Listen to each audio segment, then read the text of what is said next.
ಶ್ರೀಗುರುಭ್ಯೋ ನಮಃ. ಹರಿ ಓಂ. ಜ್ಞಾನಗಮ್ಯವಾಹಿನಿಯ ಸಮಸ್ತ ಚಿಂತಕರಿಗೆ ಹೃತ್ಪೂರ್ವಕವಾದ ವಂದನೆಗಳು. ಪುರಾಣ ಲೋಕದಿಂದ ಮಥಿಸಿ ತಂದ ನವನೀತದ ಪಾತ್ರಗಳ ಚಿಂತನೆಯಲ್ಲಿ ನಾವು ಮತ್ತೊಂದು ಪಾತ್ರದೊಂದಿಗೆ ಎದುರಿಗೆ ನಿಂತಿದ್ದೇವೆ. ಅಕೃತವ್ರಣ ಅಂತ ಅವನ ಹೆಸರು. ಒಬ್ಬ ಒಳ್ಳೆ ಋತ್ವಿಜ. ಇವನ ತಂದೆ ಶಾಂತ ಅಂತ, ವೇದದ ದಾರಿಯಲ್ಲಿ ಸಾಗಿದವ, ವೇದದ ಅನೇಕ ಮಂತ್ರಗಳನ್ನು ಕಂಡ ಋಷಿ. ಶಾಂತ ಅನ್ನೋದು ಹೆಸರಿಗೆ ತಕ್ಕಂತೆ ಅವನು ತುಂಬ ಶಾಂತನಾದ ವ್ಯಕ್ತಿ. ಮಗುವಿಗೆ ಚಿಕ್ಕಂದಿನಿಂದಲೇ ಒಳ್ಳೆಯ ಸಂಸ್ಕಾರವನ್ನು ಕೊಟ್ಟಿದ್ದ. ಉಳಿದವರಿಗೆ ಚಿಂತನೆಯನ್ನು ನೀಡುವಾಗ ತನ್ನ ಮಗನೂ ಆ ಚರ್ಚೆಯಲ್ಲಿ ಭಾಗವಹಿಸ್ತಾ ಇದ್ದದ್ದು ನೋಡಿ ತುಂಬ ಸಂತೋಷಪಟ್ಟು ಅವನ ಯಾವುದೇ ಆಸೆಗಳಿಗೆ ಇರಾದೆಗಳಿಗೆ ತಡೆ ಒಡ್ಡುತ್ತಾ ಇರಲಿಲ್ಲ. ಅವನಿಗೆ ಅನ್ನಿಸ್ತು, ಮಗನಿಗೆ ಅಕೃತವ್ರಣನಿಗೆ, ನೀವು ಕೊಟ್ಟ ಉಪದೇಶದ ಪ್ರಕಾರ ದೇಶಾದ್ಯಂತ ತಿರುಗಿ ತೀರ್ಥಯಾತ್ರೆ ಮಾಡಿ ನನ್ನ ಮನಸ್ಸನ್ನು ಶುದ್ಧಿಗೊಳಿಸಿ ಭಗವಂತನನ್ನು ಕಾಣುವುದಕ್ಕೆ ಪ್ರಯತ್ನ ಪಡಬೇಕು ಅಂತ. ಅಪ್ಪ ತಡಿಲಿಲ್ಲ. ಚಿಕ್ಕ ಹುಡುಗ ಹೊರಟೇ ಬಿಟ್ಟ. ನಾವು ಸಾಮಾನ್ಯ ಧ್ರುವನ ಕಥೆಯಲ್ಲಿ ಅಥವಾ ನಚಿಕೇತನ ಕಥೆಯಲ್ಲಿ ಅವರ ವಯಸ್ಸಿನ ಆ ಸಣ್ಣತನವನ್ನು ಗಮನಿಸಿದಾಗ ಖುಷಿ ಪಡ್ತೇವೆ, ಇಷ್ಟು ಚಿಕ್ಕ ವಯಸ್ಸಿಗೆ ಎಷ್ಟೆಲ್ಲ ಆಲೋಚನೆ ಇತ್ತು ಅಂತ. ಈ ಹುಡುಗ ಅಕೃತವ್ರಣ ಇಡೀ ದೇಶಾದ್ಯಂತ ತಿರುಗ್ತಾ ಇರ್ತಾನೆ. ತಿರುಗಿ ಆಯಾ ಕ್ಷೇತ್ರಗಳಲ್ಲಿ ಮೀಬೇಕು. ನಿಜವಾದ ಯಾತ್ರೆ ಅಂದರೆ ಹಾಗೇ ಮಾಡಬೇಕಾದ್ದು. ನಾವಿವತ್ತು ಯಾತ್ರೆ ಅನ್ನೋದನ್ನು ಬಹಳ ದೂರಕ್ಕೆ ತಂದು ನಿಲ್ಲಿಸಿದ್ದೇವೆ. ಒಂದು ಅರ್ಥದಲ್ಲಿ ನಮಗೆ ಚಪೇಟಿಕ, ಕೆನ್ನೆಗೊಂದು ಏಟು ಕೊಟ್ಟ ಹಾಗೆ ಭಾಗವತ ಬೈಯತ್ತೆ. ಇವತ್ತಿನ ಪ್ರಕಾರ ಅಥವಾ ಕಲಿಯುಗದಲ್ಲಿ ತೀರ್ಥಯಾತ್ರೆ ಅಂದರೆ ದೂರದ ಊರಿನಲ್ಲಿರುವಂತಹ ನೀರಿನ ಕೊಳದಲ್ಲಿ ಮಿಂದು ಕಾಗೆಯಂತೆ ಎದ್ದು ಬರುವುದು, ಇಷ್ಟೇ ತೀರ್ಥಯಾತ್ರೆ ಅಂದರೆ.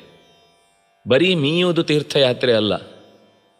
ಕನಿಷ್ಠ ಪಕ್ಷ ಆ ಊರಿನ ಗಡಿ ಭಾಗದಲ್ಲಾದರೂ ಇಳಿದು ಅಲ್ಲಿಂದ ನಡೆದು ಹೋಗಿ ಆ ಯಾತ್ರೆಯ ಅಕ್ಕಪಕ್ಕದಲ್ಲಿ ಸಿಗುವಂತಹ ಉಳಿದ ಪ್ರದೇಶಗಳನ್ನೆಲ್ಲ ಗಮನಿಸಿ ಯಾವುದನ್ನು ಪೂರ್ವ ನಿಯೋಜಿತಗೊಳಿಸದೆ ಅಲ್ಲಿ ಏನು ಸಿಗುತ್ತೋ ನಿಜವಾಗಿಯೂ ದೇವರ ಅನುಭವ ಆಗುವುದು ಅಂಥ ಪ್ರಸಂಗಗಳಲ್ಲಿ ಹೊರತು ಮೊದಲೇ ವಾಹನದ ನಿಶ್ಚಯ, ಮೊದಲೇ ಉಳಿದುಕೊಳ್ಳುವ ಕೋಣೆಯ ನಿಶ್ಚಯ, ಮೊದಲೇ ಆಹಾರದ ನಿಶ್ಚಯ, ಮೊದಲೇ ಅಲ್ಲಿ ದರ್ಶನಕ್ಕೆ ಬೇಕಿರುವಂತಹ ಟಿಕೆಟ್ಗಳ ವ್ಯವಸ್ಥೆ, ಇದನ್ನೆಲ್ಲ ಮಾಡಿಕೊಂಡು ಹೋಗುವುದು. ಮಾಡುವುದನ್ನು ನಾನು ತಪ್ಪು ಅಂತ ಹೇಳ್ತಿಲ್ಲ. ಆದರೆ ಅದು ನಾವು ಯಾತ್ರೆ ಮಾಡಿದರೆ ಇಂಥ ಪುಣ್ಯ ಬರುತ್ತೆ ಅಂತ ಹೇಳಿದರ ಫಲವನ್ನು ನಿರೀಕ್ಷಿಸಿದರೆ ಅದಕ್ಕೆ ಪೂರ್ವಭಾವಿಯಾಗಿ ಸಿದ್ಧತೆಗಳಲ್ಲಿ ನಮ್ಮ ಈ ಲೋಪದೋಷಗಳನ್ನು ಸರಿಪಡಿಸಿಕೊಂಡಿದ್ದೇವಾ ಅನ್ನುವ ಪ್ರಶ್ನೆಗೆ ಉತ್ತರ ನಾವು ಕಂಡುಕೊಳ್ಬೇಕು ಅನ್ನೋ ದೃಷ್ಟಿಯಿಂದ ಈ ಮಾತು ಹೇಳಿದ್ದು. ನಿಜವಾದ ಅರ್ಥದಲ್ಲಿ ತೀರ್ಥಯಾತ್ರೆ ಮಾಡಿದ್ದು. ಪಾಂಡವರು ಕೂಡ ಈ ಅಂಶದಲ್ಲಿ ನಿರಂತರ ಯಾತ್ರೆ ಮಾಡಿದ ಉಲ್ಲೇಖವನ್ನು ಭಾರತ ಹೇಳುತ್ತೆ. ಯಾರೇ ಯಾತ್ರೆ ಮಾಡುವುದಾದರೂ ಕೂಡ ಅನಿರೀಕ್ಷಿತವಾದ ಘಟನೆಗಳಿಂದ ಸಿಗುವ ಉತ್ತರವೇ ದೇವರ ದರ್ಶನಕ್ಕೆ ಕಾರಣವಾಗುವಂಥ ಮಹಾ ಅನುಭವ. ಇವನು ಹೋದಲ್ಲೆಲ್ಲ ವಿಚಿತ್ರವಾದ ರೀತಿಯ ಘಟನೆಗಳು ಅವನ ಜೀವನದಲ್ಲಿ ಘಟಿಸ್ತಾ ಇದ್ದು. ಮುಖ್ಯವಾಗಿ ಅಲ್ಲಿ ಹೇಳಿದ್ದಾರೆ ಪುರಾಣಗಳಲ್ಲಿ, ಇಂಥ ಕ್ಷೇತ್ರಕ್ಕೆ ಬಂದರೆ 1.5 ದಿವಸ ಉಪವಾಸ ಇರಬೇಕು, ಈ ಜಾಗದಲ್ಲಿ ಇಂಥ ದೇವರನ್ನು ನೆನೆದು ಮುಳುಗು ಹಾಕಬೇಕು, ಅಲ್ಲಿ ಇಂತಹ ಮಂತ್ರಗಳನ್ನು ಜಪಿಸಬೇಕು, ಸಾಧ್ಯವಾದಷ್ಟು ಅವನ ಕೊಡುಗೈತನಕ್ಕೆ ಏನಾದರೂ ವಸ್ತು ದಕ್ಕಿದರೆ ಅದನ್ನು ಇಂತಹ ಯೋಗ್ಯರಿಗೆ ಕೊಡಬೇಕು. ಹೀಗೆ ಒಂದಿಷ್ಟು ನಿಯಮ ಇದೆ.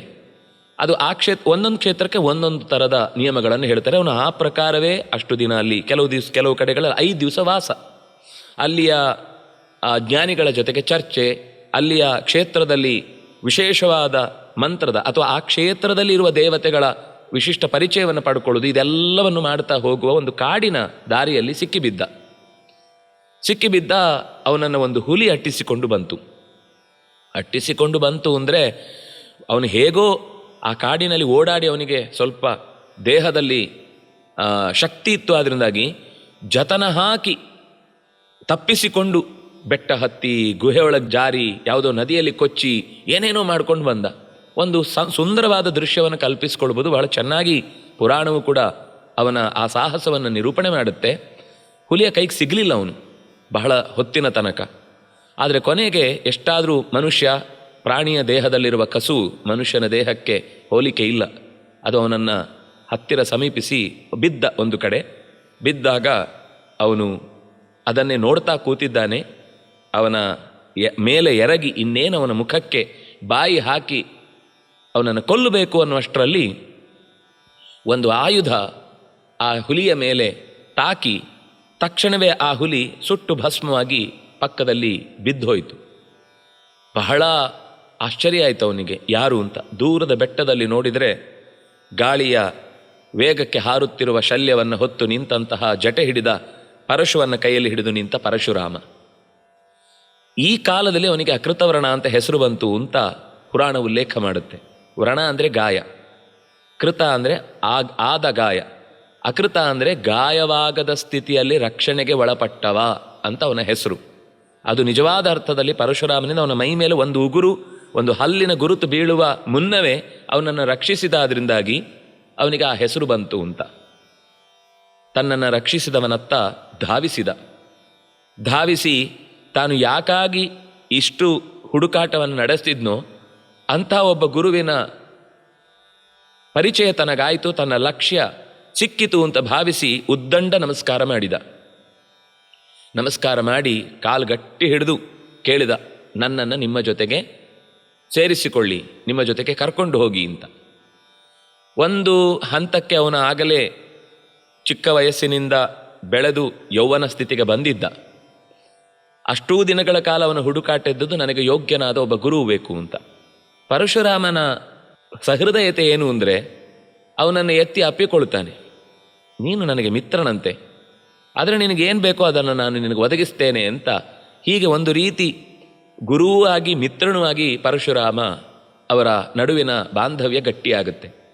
ಮುಂದೆ ಇಡೀ ಕಥೆಯಲ್ಲಿ ಎಲ್ಲಿ ಪರಶುರಾಮನ ಪ್ರಸಂಗ ಬರುತ್ತೋ ಅಲ್ಲಿ ಎಲ್ಲ ಕಡೆಯಲ್ಲೂ ಅಕೃತವ್ರಣನ ಒಂದು ಓಡಾಟ ಕಾಣುತ್ತೆ ನಮಗೆ ಆ ಕಥೆಯಲ್ಲಿ. ಅಷ್ಟು ಆತ್ಮೀಯನಾದ ಪರಶುರಾಮನ ಬಗ್ಗೆ ಯಾರಿಗಾದರೂ ಏನಾದರೂ ಗೊತ್ತಾಗಬೇಕು ಅಂತಿದ್ರೆ ಅಕೃತವ್ರಣನನ್ನು ಕೇಳಿ ಅಂತ. ಅನೇಕ ಶಿಷ್ಯರಿದ್ದರು ಪರಶುರಾಮನಿಗೆ, ಅದರಲ್ಲಿ ಪ್ರಧಾನವಾಗಿ ಅಕೃತವ್ರಣ ಆತ್ಮೀಯನಾಗಿದ್ದ. ಈ ಅಕೃತವ್ರಣ ಕಾಡಿನಲ್ಲಿ ಒಂದು ಸರ್ತಿ ಪಾಂಡವರು ಭೇಟಿಯಾದ ಪ್ರಸಂಗದಲ್ಲಿ ಎಲ್ಲಿದ್ದಾರೆ ಅಂತ ಪಾಂಡವರು ಕೇಳಿದಾಗ ನಾಳಿದ್ರಲ್ಲಿ ಇದೇ ಪರಿಸರಕ್ಕೆ ಬರ್ತಾರೆ ಅಂತ ಹೇಳಿ ಪರಶುರಾಮನ ಕಥೆಯನ್ನೆಲ್ಲ ಬಿಡಿಸಿ ಹೇಳಿದ್ದು ಇದೇ ಅಕೃತವ್ರಣ. ಹಾಗಾಗಿ ಪಾಂಡವರಿಗೆ ಬಹಳ ಸಂತೋಷ ಆಗುತ್ತೆ. ಅಕೃತವ್ರಣ ಹೇಳ್ತಾನೆ, ಧರ್ಮಕ್ಕಾಗಿ ಯಾರು ಇನ್ನೂ ಕೂಡ ತಮ್ಮ ಜೀವವನ್ನು ಇಂಥ ಕಷ್ಟಕ್ಕೆ ಒಡ್ಡಿದ್ರು ಅದನ್ನು ಬಿಡಲ್ವೋ ಅವರ ಬಗ್ಗೆ ಅವನ ಕಿವಿಗೆ ಯಾವಾಗಲೂ ಆ ಸಂಗತಿಗಳು ಬೀಳ್ತಾ ಇರುತ್ತೆ. ನಿಮ್ಮ ಬಗ್ಗೆ ವಿಚಾರಿಸಿದ್ದಾನೆ, ನಿಮ್ಮ ಬಗ್ಗೆ ಅವನು ತುಂಬ ಕಾಳಜಿಯಿಂದ ನಿಮಗೇನಾಯಿತು ಅಂತ ಪ್ರತಿ ಸರ್ತಿ ನಾನು ಆಚೀಚೆ ಹೋಗುವಾಗ ಅದನ್ನು ಕೇಳಿ ತಿಳ್ಕೊಳ್ಳುವ ಕುತೂಹಲವನ್ನು ಹೊಂದಿದ್ದಾನೆ ಅಂತ.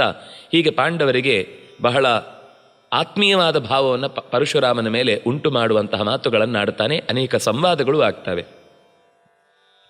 ಮುಂದೆ ಇನ್ನೊಂದು ಪ್ರಸಂಗ ಬರುವಂಥದ್ದು, ದುರ್ಯೋಧನ ಸೇನೆಗೆ ಸಿದ್ಧತೆ ನಡೆಸ್ತಾ ಇರಬೇಕಾದ್ರೆ ಸೇನೆಯ ಬಲಾಬಲಗಳ ಚರ್ಚೆ ನಡೆಯುತ್ತೆ. ಯಾರು ರಥಿಕರು, ಮಹಾರಥಿಕರು, ಅತಿರಥರು ಇತ್ಯಾದಿಗಳ ಬಗ್ಗೆ ಬಂದಾಗ ತನಗೆ ಎದುರಾಳಿಯ ಸೇನೆಯಲ್ಲಿರುವಂತಹ ಮಹಾರಥನಾದಂತಹ ಶಿಖಂಡಿಯನ್ನು ಮಾತ್ರ ನೀನು ನನ್ನ ಎದುರು ಬರದಂತೆ ನೋಡಿಕೊಳ್ಬೇಕು ಅಂತ ಹೇಳಿದ. ಯಾಕೆ ಈ ರೀತಿಯ ಪ್ರಸಂಗವನ್ನು ನೀವು ನನಗೆ ಹೇಳ್ತಾ ಇದ್ದೀರಿ, ಇದರ ಹಿಂದೆ ಇರುವ ಗುಟ್ಟು ಮರ್ಮ ಏನು ಅಂತ ಹೇಳಿದಾಗ ಅವನು ತನ್ನ ಪೂರ್ವದ ಇತಿಹಾಸವನ್ನು ಹೇಳ್ತಾನೆ. ತಾನು ಪೂರ್ವದಲ್ಲಿ ಕಾಶಿ ದೇಶದ 3 ಮಕ್ಕಳನ್ನು ತನ್ನ ತಮ್ಮಂದಿರಿಗೆ ವಿವಾಹ ಮಾಡಿಕೊಡುವುದಕ್ಕಾಗಿ ಬಂದ, ಅಂದರೆ ಯುದ್ಧದಲ್ಲಿ ಗೆದ್ದು ತಂದ ಆ 3ರನ್ನು. ಅದರಲ್ಲಿ ಒಬ್ಬಳು ನಾನು ಪ್ರೀತಿಸುವ ಸಾಲ್ವನ ಜೊತೆಗೆ ಹೋಗ್ತೇನೆ ಎಂದದಕ್ಕೆ ಬಿಟ್ಟುಕೊಟ್ಟೆ. ಆದರೆ ಆ ಸಾಲ್ವ ಯಾರೋ ಮುಟ್ಟಿದ್ದನ್ನು ನಾನು ಹೇಗೆ ಸ್ವೀಕರಿಸಲಿ ಅಂತ ನನ್ನ ಬಗ್ಗೆ ಶಂಕೆಯನ್ನು, ನಾನು ಆ ಪರಿಸ್ಥಿತಿ ಬರಬಾರ್ದು ಅಂತ ತಿಳಿದ ಹಿರಿಯರನ್ನು, ಋತ್ವಿಜರನ್ನು, ಪುರೋಹಿತರನ್ನು, ದೊಡ್ಡ ವ್ಯವಹಾರಸ್ಥರನ್ನೆಲ್ಲ ಸೇರಿಸಿ ಕಳುಹಿಸಿದ್ರು ಅವನು ಒಪ್ಪಿಕೊಳ್ಳದೆ ನಿರಾಕರಿಸಿದ. ಅವಳು ನನ್ನನ್ನು ಮತ್ತೆ ಬಂದು ಕೇಳಿದಾಗ ನಾನು ತಂದೆಯ ವಿವಾಹದ ಪ್ರಸಂಗದಲ್ಲಿ ಕೈಗೊಂಡ ಮದುವೆ ಆಗಲಾರೆ ಅನ್ನುವ ನಿರ್ಧಾರಕ್ಕೆ ಬದ್ಧನಾಗಿದ್ದೇನೆ ಅಂತ ತಿಳಿಸಿದೆ. ಅವಳು ನೇರವಾಗಿ ಕಾಡಿಗೆ ಹೋಗಿ ಅನೇಕ ಋಷಿಗಳ ಭೇಟಿ ಮಾಡಿ ನನ್ನ ವಿರುದ್ಧ ಕತ್ತಿ ಮಸಿಯುವುದಕ್ಕೆ ಶುರು ಮಾಡಿದ್ಲು. ನನಗಿದೆಲ್ಲ ಗೊತ್ತಾಗ್ತಾ ಇತ್ತು. ನನ್ನ ಸಹಚರರು ಅಥವಾ ಗೂಢಚರರು ಅವಳು ಎಲ್ಲೆಲ್ಲಿ ಹೋಗ್ತಿದ್ದಾಳೆ, ಏನೇನು ಮಾಡ್ತಿದ್ದಾಳೆ ಎಲ್ಲವನ್ನು ತಿಳಿಸ್ತಾ ಇದ್ರು. ಒಂದು ಸರ್ತಿ ಯಾವುದೋ ಒಂದು ಆಶ್ರಮದಲ್ಲಿ ತನ್ನ ಬೇಸರವನ್ನು ವ್ಯಕ್ತಪಡಿಸುವ ಹೊತ್ತಿಗೆ ಅವಳ ಮಾತಾಮಹ ಅಂಬ ಅಂತ ಯಾರಿದ್ರೋ ಅವಳ ಮಾತಾಮಹ ಅಂದರೆ ತಾಯಿಯ ತಂದೆ, ಹೋತ್ರವಾಹನ ಅಂತ ಅವನ ಹೆಸರು. ಅವನು ಭೇಟಿಯಾಗಿ ಇವಳ ಕಷ್ಟವನ್ನೆಲ್ಲ ತಿಳಿದುಕೊಂಡು ನಿನಗೆ ಸರಿಯಾದ ನ್ಯಾಯವನ್ನು ನಾನು ಒದಗಿಸ್ತೇನೆ ಅಂತ ಹೇಳಿ ಈ ಅಕೃತವರ್ಣನಲ್ಲಿಗೆ ಕರ್ಕೊಂಡು ಬರ್ತಾನೆ. ಅಕೃತವರ್ಣನ ಹತ್ರ ಭೀಷ್ಮ ಮಾಡಿದ ಎಲ್ಲ ಅನ್ಯಾಯಗಳನ್ನು ತಿಳಿಸ್ತಾನೆ. ವಿವಾಹ ಆಗುವುದಿಲ್ಲ ಅಂದಮೇಲೆ ಅಲ್ಲಿ ಹೋಗಿ ಅವರನ್ನು ಗೆದ್ದು ತಂದದ್ದು ತಪ್ಪು. ಗೆದ್ದು ತಂದ ಮೇಲೆ ವಿವಾಹ ಆಗಬೇಕಿತ್ತು, ಅದೂ ಆಗದೆ ಅದು ಕೊನೆಗೆ ಏನಾಯಿತು ಅಂದರೆ ತಾನು ಹೊರಡ್ತೇನೆ ಅಂತ ಹೇಳಿದ ಕಾರಣದಿಂದ ವಿಚಿತ್ರವೀರ್ಯನು ಕೂಡ ಆ ವಿವಾಹಕ್ಕೆ ಆಮೇಲೆ ಒಪ್ಕೊಳ್ಳಿಲ್ಲ. ಯಾಕೆಂದರೆ ಯಾರನ್ನು ಮನಸ್ಸಿನಲ್ಲಿ ಬಯಸಿದ ಮೇಲೆ ನಾನು ಅವಳನ್ನು ಹೇಗೆ ಮದುವೆ ಆಗುವುದು ಅಂತ ಅವನು ಒಪ್ಪಿಕೊಳ್ಳಿಲ್ಲ. ಹೀಗಾಗಿ ಅತ್ತ ಸಾಲ್ವನೂ ಮದುವೆ ಆಗಲಿಲ್ಲ, ಇತ್ತ ವಿಚಿತ್ರವೀರ್ಯನೂ ಮದುವೆ ಆಗಲಿಲ್ಲ, ಭೀಷ್ಮ ಅಂತೂ ಮದುವೆ ಆಗುವುದಿಲ್ಲ ಅಂತ ಮೊದಲೇ ಹೇಳಿದ್ದ. ಒಂದರ್ಥದಲ್ಲಿ ಒಂದು ನೋವಿನ ಸಂಗತಿ. ಅವಳು 6 ವರ್ಷಗಳ ಕಾಲ ಹೀಗೇನೆ ಸಾಲ್ವನಿಂದ ಭೀಷ್ಮನೆಡೆಗೆ, ಭೀಷ್ಮನಿಂದ ಸಾಲ್ವನೆಡೆಗೆ, ಸಾಲ್ವಂ ಭೀಷ್ಮಂ ಭೀಷ್ಮಂ ಸಾಲ್ವಂ ಪುನಃ ಸಾಲ್ವಂ ಇಡೀ 6 ವರ್ಷಗಳನ್ನು ಕಳೆದು ಬಿಡ್ತಾಳೆ ಹೋಗಿ ಬಂದು. ಕೊನೆಗೆ ಅವಳು ತೀವ್ರವಾದ ಕೋಪಕ್ಕೆ ಈಡಾಗಿ ಋಷಿಗಳನ್ನೆಲ್ಲ ಭೇಟಿಯಾಗಿ ಮಧ್ಯದಲ್ಲಿ ಒಂದು ತಪಸ್ಸು ಮಾಡಿ ರುದ್ರದೇವರಿಂದ ಒಂದು ಮಾಲೆಯನ್ನು ಗಳಿಸ್ತಾಳೆ. ಗಳಿಸಿ ಯಾರು ಒಬ್ಬ ವೀರ ಇದನ್ನು ಕೊರಳಲ್ಲಿ ಹಾಕ್ಕೊಳ್ತಾನೋ ಅವನಿಂದ ಭೀಷ್ಮನಿಗೆ ಸಾವು ಬರುತ್ತೆ ಅಂತ ಹೇಳಿ ಕಳುಹಿಸಿರ್ತಾನೆ. ಇವನು ಎಲ್ಲ ಕ್ಷತ್ರಿಯರ ಹತ್ರ ಹೋಗ್ತಾಳೆ. ಆಮೇಲೆ ಯಾರೂ ಕೂಡ ಭೀಷ್ಮನನ್ನು ಎದುರಿಸುವ ಮನಸ್ಸು ಮಾಡುವುದಿಲ್ಲ. ಕೊನೆಗೆ ಅದನ್ನು ದೃಪದನ ಮನೆಯ ಬಾಗಿಲಿಗೆ ಹಾಕಿ ವಾಪಸ್ ಬರ್ತಾಳೆ. ಒಟ್ಟು ಈ ಪ್ರಸಂಗದಲ್ಲಿ ಅಂಬೆಗೆ ನ್ಯಾಯ ಬೇಕು ಅಂತ ಅಕೃತವರ್ಣನಲ್ಲಿ ಹೋತ್ರವಾಹನ ಮಾತನಾಡಿದ ಮೇಲೆ ಅಕೃತವರ್ಣ ಖಂಡಿತ ಇನ್ನು ಕೆಲವೇ ದಿವಸಗಳಲ್ಲಿ ಇತ್ತ ಬರಲಿದ್ದಾನೆ, ಅವನ ಹತ್ರ ನಾನೇ ಮಾತಾಡ್ತೇನೆ ಅಂತ ಹೇಳಿ ಇಷ್ಟೂ ಪ್ರಸಂಗವನ್ನು ಮತ್ತೆ ಪರಶುರಾಮನ ಕಿವಿಗೆ ಬೀಳುವಂತೆ ಮಾಡ್ತಾನೆ. ಪರಶುರಾಮ, ನೀನು ಹೇಳಿದ್ದಿ ಅಂತ ನಾನು ಖಂಡಿತ ಈ ಕಾರ್ಯಕ್ಕೆ ನ್ಯಾಯ ಒದಗಿಸುವ ಪ್ರಯತ್ನ ಮಾಡ್ತೇನೆ ಅಂತ ಒಪ್ಪಿಕೊಳ್ತಾನೆ. ಭೀಷ್ಮನನ್ನು ಕುರುಕ್ಷೇತ್ರಕ್ಕೆ ಕರೆಯಲಾಗುತ್ತೆ. ಸತ್ಯವತಿಗೆ ನಮಸ್ಕರಿಸಿ, ನಾನು ಬಹುಶಃ ಮರಳಿ ಬರ್ತೇನೋ ಇಲ್ವೋ ಗೊತ್ತಿಲ್ಲ, ನನ್ನ ಗುರುಗಳ ಹತ್ರ ಭೇಟಿಯಾಗ್ಲಿಕ್ಕೆ ಹೋಗ್ತಾ ಇದ್ದೀನಿ. ಇದೇನೋ ಮರೆಯ, ಗುರುಗಳ ಹತ್ರ ಹೋಗ್ತೇನೆ ಅಂತಿ ವಾಪಸ್ ಬರಲ್ಲ ಅಂತ ಹೇಳ್ತಿದ್ಯಲ್ವ? ಇಲ್ಲ, ಗುರುಗಳು ಯಾವುದೋ ಒಂದು ಪ್ರಧಾನ ನಿರ್ಧಾರ ತೆಗೆದುಕೊಂಡು ನನ್ನನ್ನು ಒಪ್ಪಿಸಲಿಕ್ಕೆ ಪ್ರಯತ್ನ ಮಾಡ್ತಾರೆ. ಆದರೆ ಯಾಕಂದರೆ ಈ ವಿಷಯದಲ್ಲಿ ಸತ್ಯವತಿಗೂ ಗೊತ್ತಿತ್ತು. ಅಷ್ಟರಲ್ಲಿ ಏನಾಗಿದೆ ಅಂದರೆ ಈ ವಿಚಿತ್ರವೀರ್ಯನು ಕೂಡ ಪ್ರಾಣ ತೆತ್ತಿದ್ದಾನೆ. ಆ 2 ಹೆಣ್ಣಂದಿರು ಕೂಡ ವಿಧವೆಯರಾಗಿದ್ದಾರೆ. ಅವರಿಗೆ ಸಂತತಿ ಇಲ್ಲದೆ ಇಡೀ ರಾಜ್ಯದ ಅಧಿಕಾರದ ವ್ಯವಸ್ಥೆ ನಿರ್ಲಕ್ಷ್ಯಗೊಳ್ಳುತ್ತೆ, ಅನಾಹುತಕ್ಕೀಡಾಗುತ್ತೆ ಅಂತ ತುಂಬ ಒತ್ತಾಯ ಮಾಡಿರ್ತಾರೆ ಸತ್ಯವತಿ ಸೇರಿ. ಆದರೂ ಅವನು ಒಪ್ಕೊಂಡಿರಲ್ಲ. ಇದೇ ಪ್ರಸಂಗ ಇನ್ನೊಂದು ರೀತಿಯಲ್ಲಿ ಈ 2 ಹೆಣ್ಣು ಮಕ್ಕಳ ಜೊತೆಗೆ ಅಂಬೆ ವಿಷಯದಲ್ಲೂ ನನಗೆ ಇದೇ ಥರದ ಪ್ರಸಂಗ ಒದಗಿದೆ ಅಂತ ಹೇಳಿದಾಗ, ಇಲ್ಲ, ನಿನ್ನ ನಿಶ್ಚಿತವಾದ ಬುದ್ಧಿ ಖಂಡಿತ ನಿನ್ನನ್ನು ರಕ್ಷಣೆ ಮಾಡುತ್ತೆ ಅಂತ ತಾಯಿಯಾಗಿ ಅತ್ಯಂತ ಪ್ರೀತಿಯಿಂದ ಭೀಷ್ಮನನ್ನು ಆಶೀರ್ವದಿಸಿ ಕಳುಹಿಸ್ತಾರೆ. ಅವನು ಹೋಗಿ ಗುರುಗಳ ಹತ್ರ ನಮಸ್ಕಾರ ಮಾಡಿ ತನ್ನ ಎಲ್ಲ ಆಗು ಹೋಗುಗಳನ್ನು ಉಭಯ ಕುಶಲೋಪರಿ ಮಾತಾಡ್ತಾನೆ. ಅಕೃತವರ್ಣ ಹೇಳ್ತಾನೆ, ಗುರುಗಳೇ, ನೀವು ಮೊದಲು ಅವನನ್ನು ಶಿಕ್ಷಿಸಬೇಕು, ಅವನ ಹತ್ರ ಈ ಎಲ್ಲ ನಯನಾಜುಕು ಮಾತುಗಳೆಲ್ಲ ನಡೆಯಲ್ಲ, ಅವನು ತುಂಬ ಅಹಂಕಾರಿಯಾಗಿದ್ದಾನೆ ಅಂತ. ಯಾವಾಗಲೂ ಒಂದು ವ್ಯಕ್ತಿಯನ್ನು ಹಲವು ರೀತಿ ನೋಡ್ತಿರ್ತಾರೆ. ಅಕೃತವರ್ಣನಿಗೆ ಹೋತ್ರವಾಹನನ ಮಾತಿನಿಂದಾಗಿ ಅವನ ಮೇಲೆ ಸಿಕ್ಕಾಪಟ್ಟೆ ಸಿಟ್ಟು ಬಂದಿರುತ್ತೆ. ಆದರೆ ಪರಶುರಾಮ ಅವನಿಗೆ ಪೂರ್ವದಲ್ಲಿ ಶಿಷ್ಯನಾಗಿ ಅವನನ್ನು ಕಂಡು ಗೊತ್ತು. ಆದ್ದರಿಂದಾಗಿ ಅಕೃತವರ್ಣನ ಮಾತಿಗೆ ತಕ್ಷಣವೇ ಸೊಪ್ಪು ಹಾಕದೆ ಅವನನ್ನು ಮೆತ್ತಗೆ ಮಾತನಾಡಿಸಿ, ನಾನು ನೋಡ್ಕೊಳ್ತೇನೆ, ನೀನೇನು ಚಿಂತಿಸಬೇಡ ಅಂತ ಅಕೃತವರ್ಣನನ್ನು ಸಮಾಧಾನ ಪಡಿಸ್ತಾನೆ. ಭೀಷ್ಮ ಪರಶುರಾಮನಿಂದ ಖಂಡಿತ ಸೋತು ಈ ಮದುವೆಗೆ ಒಪ್ಪಿಕೊಳ್ತಾನೆ ಅಂತ ಧೈರ್ಯ ತುಂಬಿರ್ತಾನೆ ಹೋತ್ರವಾಹನನಿಗೆ ಮತ್ತು ಅಂಬೆಗೆ. ಆದರೆ ಪರಶುರಾಮ ಕೈಗೊಳ್ಳುವ ನಿರ್ಧಾರ ಅದು ಉಚಿತವಾಗಿರುತ್ತೆ ಅಂತ ವಿಶ್ವಾಸ ಇರುತ್ತೆ. ಮುಂದೆ ಘಟನೆಗಳು ತೀರ ವಿಚಿತ್ರವಾಗಿ ಪರ್ಯವಸಾನಗೊಳ್ಳುತ್ತೆ. ಭೀಷ್ಮ ಗೆದ್ದು ಪರಶುರಾಮ ಸೋತು ಹೋಗ್ತಾನೆ. ವಸ್ತುತಃ ಪರಶುರಾಮ ಶಿಷ್ಯನಿಂದ ಸೋತ್ರೆ ಅದು ಶಿಷ್ಯನಿಗೆ ಕೀರ್ತಿಯ ಜೊತೆಗೆ ಇಂಥ ಶಿಷ್ಯನ ತಯಾರು ಮಾಡಿದ ಗುರುವಿಗೆ ಅದು ಮರ್ಯಾದೆ ಅಂತ ಭಾವಿಸಿ ಹಿಂದೆ ಸರಿತಾನೆ.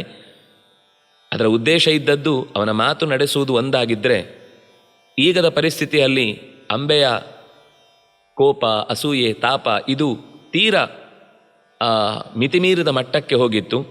ಹಾಗಾಗಿ ತಾನು ಸೋತ್ರನೇ ಒಂದು ರಾಜ್ಯ ಉಳಿಯತ್ತೆ, ಒಂದು ಉತ್ತಮವಾದ ವ್ಯವಸ್ಥೆ ಮುಂದುವರಿಯುತ್ತೆ ಅನ್ನೋ ಭಾವದಿಂದ ಅಕೃತವರ್ಣನಿಗೆ ಬುದ್ಧಿವಾದ ಹೇಳುತ್ತಾನೆ. ನೋಡು, ನಾನು ನನ್ನ ಕೈಮೀರಿ ಪ್ರಯತ್ನಿಸಿದ್ದೇನೆ, ಭೀಷ್ಮನನ್ನು ತಡೆಯುವುದಕ್ಕೆ ನನ್ನಿಂದಲೂ ಸಾಧ್ಯವಾಗಲಿಲ್ಲ ಅಂತ.